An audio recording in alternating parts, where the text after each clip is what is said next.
आपको जब प्रश्न पूछेगा तो ऑप्शन में दोनों होंगे, 18 भी और 19 भी। तो हड़बड़ी में ऐसे प्रश्नों को गलत ना करें। आपने सारी मेहनत की लेकिन प्रश्न में ध्यान नहीं दिया, 5 कितनी बार लिखेंगे? तो प्रश्न, गणित विषय में आपका प्रश्न ही उत्तर है। आप प्रश्न को बार बार पढ़ें। नमस्कार बच्चों, तो इस प्रकार का अगला प्रश्न है, जुड़वा अभाज्य जोड़ी। इनमें से कौन जुड़वा अभाज्य जोड़ी है? क्या वो जोड़ी 3 और 9 की है? क्या वो जुड़वा अभाज्य जोड़ी 3 और 5 की है? या 5 11 की? या 7 13 की? तो जुड़वा अभाज्य जोड़ी दो लगातार अभाज्य संख्याओं की जोड़ी को बोलते हैं। तो ऐसी जोड़ी कौन सी है? तो ऐसी जोड़ी है 3 और 5, लगातार दो अभाज्य संख्याएं। 3, उसके बाद आता है 4 जो सबसे छोटी भाज्य संख्या है, उसके बाद आता है 5 अगला अभाज्य संख्या, अगला अभाज्य अंक। तो जुड़वा अभाज्य जोड़ी का आंसर है 3 और 5, क्योंकि 3 4 भाज्य को हम छोड़े, अगला अभाज्य है 5। जबकि 3 और 9 के बीच 5 भी है 7 भी है, तो ये हम जुड़वा नहीं कहेंगे। 5 और 11 के बीच 7 है 9 है, 7 और 13 के बीच 9 है 11 है, तो इसलिए दो लगातार अभाज्य संख्याएं हैं 3 और 5। तो हमारा आंसर है 3 और 5। अगले प्रकार का प्रश्न है, 10 से लेकर 99 के बीच दो अंकों की संख्याओं में अगर हम लिखें तो 5 कितनी बार आएगा? ऐसे बहुत से प्रश्न बनते हैं, कुछ बड़े डिजिट के बनते हैं जो टाइम टेकिंग होते हैं। ऐसे प्रश्नों को आप स्किप करें और आगे बढ़ें। आपके एग्जाम में ऐसे प्रश्न जरूर दिखेंगे। यहाँ तो 10 से 99 बस लिया है, लेकिन बड़े डिजिट के भी होते हैं, तो आप उनको एक एक लिखते जाएंगे, उसमें आपका टाइम कंज्यूम होगा। तो अपना समय बचाना है तो आप इसे स्किप करें, अगले प्रश्न में जाएं। जब आप सारे क्वेश्चंस पेपर देख लें, उनमें जो आपसे सॉल्व हो जाए इजीली और फास्ट, पहले आप उन्हें कवर करें।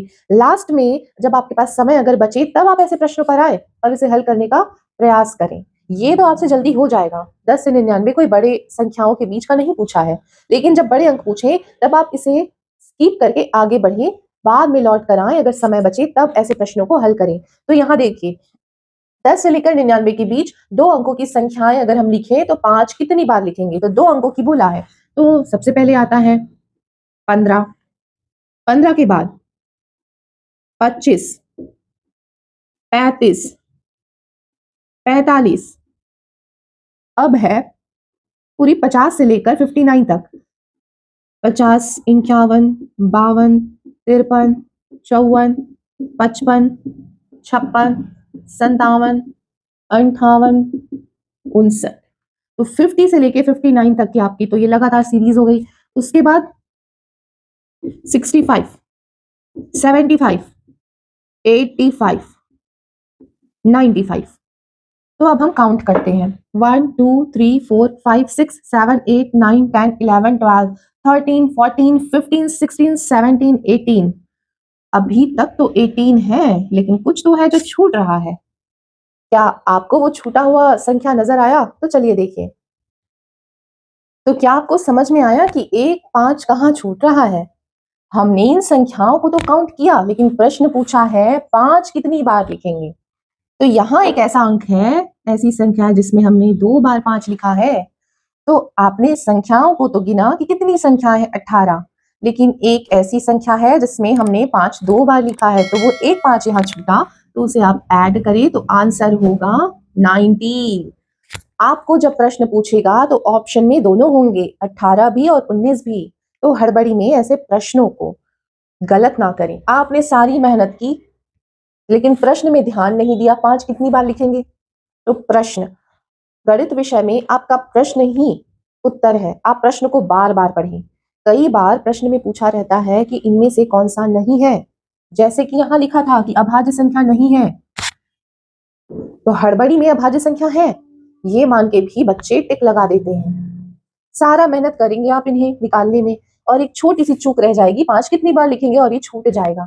आपका टाइम तो वेस्ट हुआ ही, ऊपर से आंसर भी गलत। तो आप प्रश्नों को ज्यादा ध्यान से, अधिक ध्यान से पढ़ने में समय दें, उसके बाद उसे हल करें। समय देने के बाद प्रश्न गलत होना बहुत गलत चीज है। तो आइए अगले प्रश्न में चलते हैं। 1 से 70 में, 1 से 70 के बीच कितनी प्रतिशत संख्याएं हैं जिनके वर्गों के अंत में एक आता है। तो ये भी इसी प्रकार के प्रश्न है।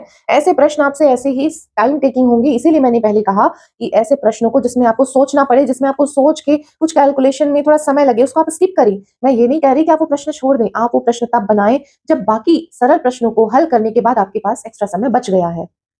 तो देखिए ये कैसे सॉल्व होंगे। 1 से 70 के बीच कितनी प्रतिशत संख्याएं हैं जिनके वर्गों के अंत में एक आता है। तो 1 से 9 तक इनके वर्ग आपको याद होने ही चाहिए।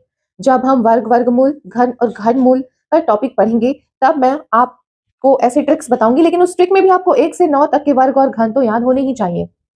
तो यहाँ मैं आपको शॉर्ट में बता रही हूँ कि किसके वर्ग के अंत में एक आता है। पहला तो है 1 खुद और दूसरा है 9। 1 का वर्ग 1 और 9 का 81, 9 या 81। तो इनके वर्गों के अंत में एक आता है। तो 1 से 70 के बीच आपको वो सभी संख्याएं लेनी है जिनमें इकाई में 1 और 9 आए, तभी तो उनके वर्गों के अंत में एक आएगा। और यहाँ पे पहले तो संख्या निकालनी है, फिर उनका प्रतिशत भी निकालना है। तो आपका तो यहाँ प्रतिशत का एंट्री भी हो जाता है। तो चलिए निकालते हैं ऐसी संख्याएं जिनकी इकाई में 1 है। 1 से 70 के बीच 1, 9, 11, 19, 21, 29, 31, 39, 41, 49, 51, 59, 61, 69। पूछा था 1 से 70 के बीच कितनी प्रतिशत संख्याएं जिनके वर्गों के अंत में एक आए। तो इतनी संख्याएं हैं जिनका हम वर्ग निकालें तो उनके इकाई में वर्ग के अंत में एक आएगा। तो संख्याओं को गिनिए, 1, 2, 3, 4, 5, 6, 7, 8, 9, 10, 11, 12, 13, 14। तो संख्याएं कितनी हुई? 14। हमें क्या निकालना है? प्रतिशत। कितने में से? 1 से 70, यानी 70 में से 14 कितना प्रतिशत है? तो ये प्रतिशत निकालने का तरीका है। जब हम प्रतिशत के टॉपिक पर आएंगे तब इसे डिटेल में समझेंगे। अभी आप इतना जानिए, जिसका प्रतिशत निकालना होता है वो होता है ऊपर, जिसमें से निकालना होता है वो होता है नीचे हर में, जिसका निकालना होता है वो अंश में, और जिसमें से निकालना होता है वो होता है हर में। मल्टीप्लाई करेंगे 100 तो आपको आंसर मिल जाएगा प्रतिशत में। 14 पंचे 70, 5 दूनी 10 और 0। इसका उत्तर है 20%। ये आपको समझ आ रहे हैं? आपको पसंद आ रहा हो तो कमेंट करना बिल्कुल मत भूलिएगा। आपके अधिकार में वही तो है जो आप कर सकते हैं। कमेंट करके अपना फीडबैक मुझे जरूर दीजिएगा। मैंने कल भी कहा था मुझे आपके फीडबैक का इंतजार रहता है। आपके कोई भी प्रश्न पूछ सकते हैं आप। आपको अच्छा लग रहा है, नहीं लग रहा है, आप मुझे राय दे सकते हैं। वही चीज है जो आपके अधिकार में है, जिससे मुझे समझ में आएगा कि मैं किस डायरेक्शन में आगे बढ़ूं जिससे आपकी और मदद कर सकूं।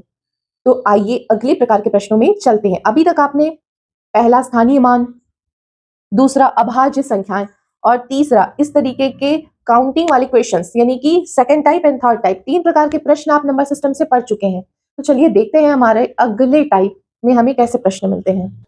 तो बच्चों, नंबर सिस्टम यानी संख्या पद्धति के अगले टाइप्स ऑफ क्वेश्चंस, इसमें हम और कितने अन्य प्रकारों के क्वेश्चन देखेंगे वो ये रहे। पहला है गुणनफल, 4 की घात 9, 9 की घात 4, 7 की घात 7। इसमें अभाज्य गुणनखंडों की संख्या पूछी है। बहुत सिंपल प्रश्न है, बस आपको हल करने आना चाहिए।